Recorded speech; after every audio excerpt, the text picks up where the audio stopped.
morning, everyone. This is the third in a series of public hearings the committee will be holding as part of the House of Representatives impeachment inquiry. Without objection, the chair is authorized to declare a recess of the committee at any time. There is a quorum present. We will proceed today in the same fashion as our first hearing. I'll make an opening statement, and then Ranking Member Nunes will have the opportunity to make a statement. Then we will turn to our witnesses for their opening statements and then to questions. For audience members, we welcome you and respect your interest in being here. In turn, we ask for your respect as we proceed with today's hearing. It is the intention of the committee to proceed without disruptions. As chairman, I'll take all necessary and appropriate steps to maintain order and ensure that the committee is run in accordance with House rules and House Resolution 660. With that, I now recognize myself to give an opening statement in the impeachment inquiry into Donald J. Trump, the 45th President of the United States. Last week, we heard from three experienced diplomats who testified about President Trump's scheme to condition official acts, a White House meeting, and hundreds of millions of dollars of U.S. military aid to fight the Russians on a deliverable by the new Ukrainian President Zelensky, two politically motivated investigations that Trump believed would help his re-election campaign. One of those investigations involved the Bidens, and the other involved a discredited conspiracy theory that Ukraine and not Russia was responsible for interfering in our 2016 election.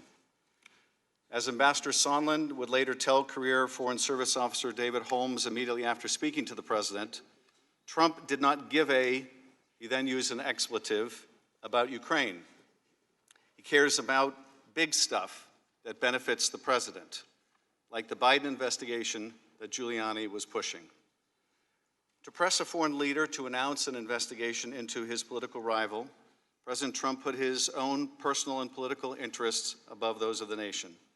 He undermined our military and diplomatic support for a key ally and undercut U.S. anti-corruption efforts in Ukraine. How could our diplomats urge Ukraine to refrain from political investigations of its own citizens if the President of the United States was urging Ukraine to engage in precisely the same kind of corrupt and political investigations of one of our own citizens? At the White House, career professionals became concerned that President Trump, through an irregular channel that involved his acting chief of staff, Mick Mulvaney, EU Ambassador Gordon Sondland, and Rudy Giuliani, was pushing a policy towards Ukraine at odds with the national interest. This morning, we hear from two of the national security professionals who became aware of those efforts. Lieutenant Colonel Lt.Col Vindman, whose family fled oppression in the Soviet Union when he was a toddler, is a career Army officer, an Iraq War veteran who was awarded a Purple Heart, and an expert in Russia and Ukraine who has worked at the highest levels of the Pentagon. In July 2018, he was detailed to the White House in part to coordinate policy on Ukraine. Jennifer Williams is a career Foreign Service officer who is currently detailed to the Office of the Vice President and responsible for Europe and Eurasia-related issues. Following his initial and congratulatory phone call with Ukrainian President Zelensky on April 21st, President Trump asked Vice President Pence to represent him at Zelensky's upcoming inauguration. Ms. Williams was working on logistics for the trip. Pence would be a coveted attendee, second in significance only to the president, and would have sent an important signal of support to the new Ukrainian president. In early May, however, Rudy Giuliani had been planning to go to Ukraine to pursue the president's interest in having the Bidens investigated, but had to call off the trip after it became public. Among others, Giuliani blamed people around Zelensky for having to cancel and claimed that they were antagonistic to Trump. 3 days later, the president called off the vice president's attendance at Zelensky's inauguration. Instead, a lower-level delegation was named: Energy Secretary Rick Perry, Ambassador Sondland, and Ambassador Kurt Volker, the three amigos. Senator Ron Johnson and Lt.Col Vindman would also attend. After returning from the inauguration, several members of the delegation briefed President Trump on their encouraging first interactions with Zelensky.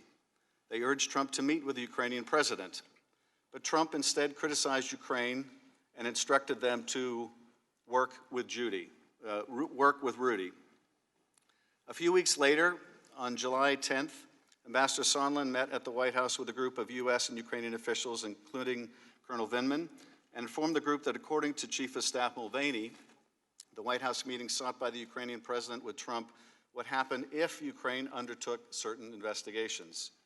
National Security Advisor Bolton abruptly ended the meeting and said afterwards that he would not be part of whatever drug deal Sondland and Mulvaney are cooking up on this. Undeterred, Sondland brought the Ukrainian delegation downstairs to another part of the White House and was more explicit, according to witnesses. Ukraine needed to investigate the Bidens or Burisma if they were to get a White House meeting with Trump. After this discussion, which Vindman witnessed, he went to the National Security Council's top lawyer to report the matter. Vindman was told to return in the future with any concerns. He would soon find the need to do so. A week later, on July 18th, the representative of the Office of Management and Budget announced on a video conference call that Mulvaney, at Trump's direction, was freezing nearly $400 million in military assistance to Ukraine, which was appropriated by Congress and enjoyed the support of the entirety of the U.S. national security establishment. And 1 week after that, Trump would have the now infamous July 25th phone call with Zelensky. During that call, Trump complained that the U.S. relationship with Ukraine had not been reciprocal. Later, Zelensky thanks Trump for his support in the area of defense and says that Ukraine was ready to purchase more javelins, an anti-tank weapon that was among the most important deterrents of further Russian military action. Trump's immediate response, "I would like you to do us a favor, though." Trump then requested that Zelensky investigate the discredited 2016 conspiracy theory and, even more ominously, look into the Bidens. Neither was part of the official preparatory material for the call, but they were in Donald Trump's personal interest and in the interest of his 2020 re-election campaign. And the Ukrainian president knew about both in advance because Sondland and others have been pressing Ukraine for weeks about investigations into the 2016 election, Burisma, and the Bidens. Both Colonel Vindman and Ms. Williams were on the July 25th call. Vindman testified that due to the unequal bargaining position of the two leaders and Ukraine's dependency on the U.S., the favor Trump asked of Zelensky was really a demand. After the call, multiple individuals, including Vindman, were concerned enough to report it to the National Security Council's top lawyer. It was the second time in 2 weeks that Vindman had raised concerns with NSC lawyers. For her part, Williams also believed that asking Zelensky to undertake these political investigations was inappropriate, and that it might explain something else that she'd become aware of, the otherwise inexplicable hold on U.S. military assistance to Ukraine. Both Colonel Vindman and Ms. Williams also took note of the explicit use of the word Burisma by Zelensky, a fact conspicuously left out of the record of the call, now locked away on an ultra-secure server. Colonel Vindman believed that Zelensky must have been prepped for the call to be able to make the connection between Biden and Burisma, a fact that other witnesses have now confirmed. In the weeks that followed the July 25th call, Colonel Vindman continued to push for a release of the military aid to Ukraine and struggled to learn why it was being withheld. More disturbing word of the hold had reached Ukrainian officials prior to its becoming public. By mid-August, the Ukrainian deputy ambassador asked Vindman why the United States was withholding the aid.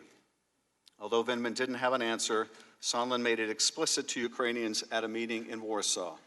They needed to publicly commit to these two investigations if they hoped to get the aid.